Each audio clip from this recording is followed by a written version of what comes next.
দুর্গাপুরে স্ত্রীর স্বীকৃতির দাবিতে এক তরুণীর অনশন।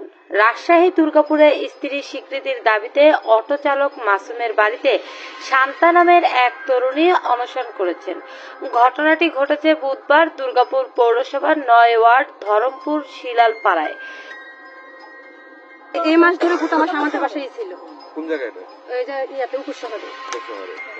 পালালো কবে? পালাইছে হচ্ছে কালকে আগের দিন পালাইছে, মানে কালকে পালাইছে, ওষুধ খাই আমাকে পালাইছে, বাচ্চা নষ্ট করে। ও আচ্ছা, ওষুধ পালাইছে, পরে আর যোগাযোগ না, তারপর থেকে আমরা বলছি যে এরকম হচ্ছে কেন, তারপর আপনি গ্রামের পাশে চলে এসেছেন। এখন কি চাচ্ছেন আপনি? কিছুই না, মাসুম ও যে বাসার ছেলে না, ওরা বলতেছে তাহলে ওরা তেজ্য পুত্র করছে, কাগজ মানে বের করে দেখা আমি চলে যাবো। আচ্ছা, কত টাকা দিন মোহর ছিল? 3 লাখ টাকা।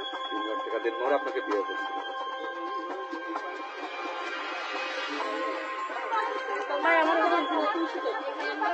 না না, ওটা না।